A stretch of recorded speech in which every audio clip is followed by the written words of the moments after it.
অ্যাথেন্সে স্থাপিত মসজিদ নিয়ে এক কঠোর সিদ্ধান্ত নিয়েছে গ্রিস সরকার। দেশটির রাজধানী অ্যাথেন্সের সব অবৈধ মসজিদ বন্ধের ঘোষণা দিয়েছে সরকার। ইতোমধ্যে অনুমোদনহীন ৬০টি মসজিদ চিহ্নিত করা হয়েছে।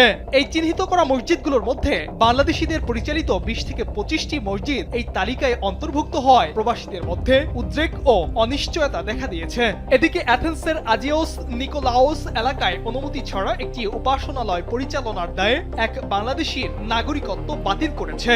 তাকে কোনো প্রকার সময় না দিয়েই অবিলম্বে দেশ ত্যাগের নির্দেশ দেওয়া হয়েছে, যা গ্রিসের ২০২৫ সালের অভিবাসন আইনের ২৮ ধারার প্রথম প্রয়োগ। গ্রিস সরকারের ঘোষণা অনুযায়ী এই অভিযানের মূল লক্ষ্য হল প্রচলিত আইন লঙ্ঘন করে গড়ে ওঠা ধর্মীয় স্থাপনাগুলো সিলগালা করা এবং এগুলোর সঙ্গে জড়িত বিদেশি নাগরিকদের সরাসরি নিজ দেশ থেকে বিতাড়ন করা।